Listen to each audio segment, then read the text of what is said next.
tili darsi. Demak, ona tili darsiga tayyormisiz? Hammamiz sog' omonmiz, yangi darsga tayyormiz. Ona tili darsi bizni nima o'rgatadi? Ona tilim, jonu tilim, sening bilan bino tilim. Judayam yaxshi. Har narsadan xabarchi sinfda kim navbatchi? Sinfda biz navbatchi, tayyor barcha o'quvchi. Judayam yaxshi. Uyga nima vazifa berilgandi? 8-sinfdagi 4-mashqni yozdik. 8-betdagi 4-mashqni yozib kelgansiz. To'g'ri, daftarlarni almashtirib oldik. Yaxshi, o'tiring. Bugungi sanani aytib qo'ying. Bugungi sanamiz 2-aprel. haftaning qaysi kuni? Chorshanba. Chorshanba kuni. Demak, sanani yozamiz do'stga. Chiroyli qilib xatosiz. Demak, 2-aprel sinf ishi mavzuyimiz son haqida ma'lumot. Mavzuni yozib bo'lgandan keyin ruchkalarni qo'yamiz va diqqatimizni do'stga qaratamiz. Chiroyli, xatosiz, bo'yamasdan yozamiz.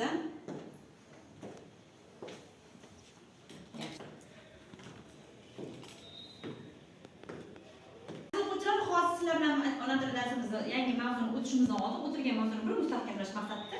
Hop, demak, ajoyib o'zini o'zi baholash degan metoddan foydalanamiz. Diqqatingizga qaratgan bo'lsangiz,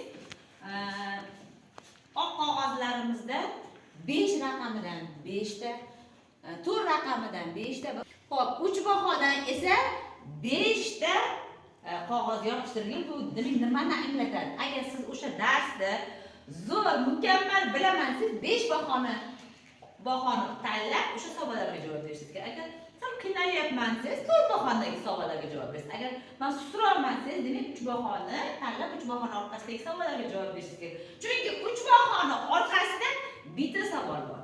4 bahoni qo'lga kiritaman siz, 2 ta savol bor. Agar 5 bahoni qo'lga kiritaman siz, 3 ta savolga javob berishingiz kerak. Chunki albatta 5 olish osonmi? Buning uchun siz izlanishda bo'lishingiz kerak, o'rganishingiz kerak, fikrlar doirasini kengaytirishingiz kerak, to'g'rimi?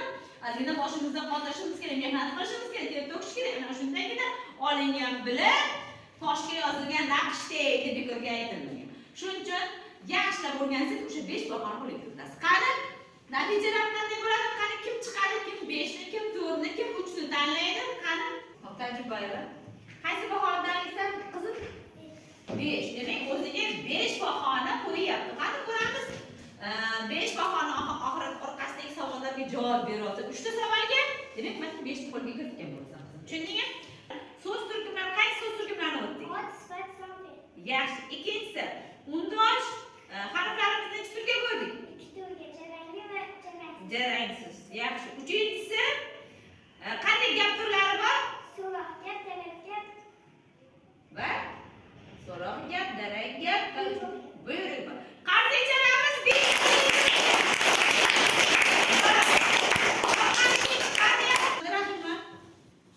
o'z-o'zini baholash, qaysi bahoni tanlaysangiz, to'g'rini olamiz, to'g'ri, xohlagan to'g'ri anaqasini olasan, qog'ozini.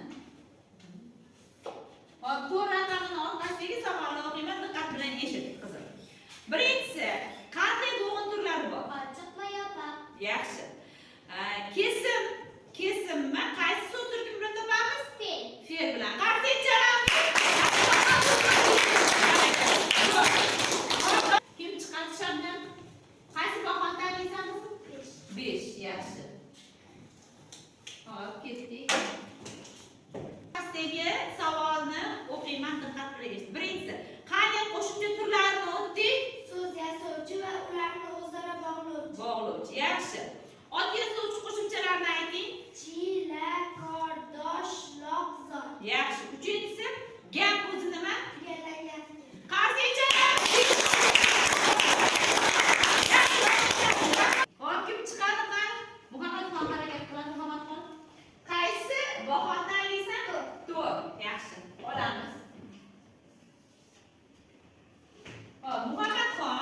eshittirishlarni harakat qiladi. Orqadagi savollarni birinchisi eshit. Gap tugaganda oxiriga qanday belgilar qo'yiladi? Tinish belgisi? Nuqta, so'roq, nur. Barakalla. Ikkinchisi, so'z yasovchi qo'shimchalarni aytchi. Chila. To'rt bahoni qo'lga kiritdi. Xo'p, davom etamiz. Qani kim chiqadi? Dildora harakat qiladi. Qaysi bahoni olasan Dildora? 5. 5 baho olish uchun juda yaxshi. Shu savolga javob bersangiz, shu savolga javob bersangiz, 5 bahosi sizniki bo'ladi. Xo'p, birinchi savol. Gapning bosh bo'lagi nimadan turadi? Ega va kesim. Ega va kesim. Qolgan qismi nima deyiladi? Ikkinchi darajali bo'ladi. Bali, juda ham yaxshi. Uchinchi savolimiz esa fe'l so'z turkumi qanday so'roqqa javob beradi? Nima qildi, nima qilyapti? Nima qildi, nima qilyapti? Qanday chalamiz? Xo'p, qani kim chiqadi? Nilufar.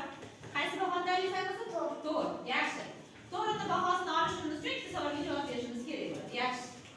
Xo'p, birinchi savolimiz mehnatkash so'zidagi asosi mehnat. Ikkinchi savolimiz egani qaysi so'z turkumi bilan topamiz? Ot bilan. Qanday chalamiz? Chiqadi qani raqamlari. Qaysi bahoni tanlaysan? Harakat qilamiz. Mana bu yerda asosiysi savollarga javob bera olish. Xo'p, demak 3 bahomiz bor. Qanday bitta savolimiz bor? Yozdi so'ziga qanday so'roq beramiz? Nima qildi degan so'roqni beramiz. Qanday chalamiz?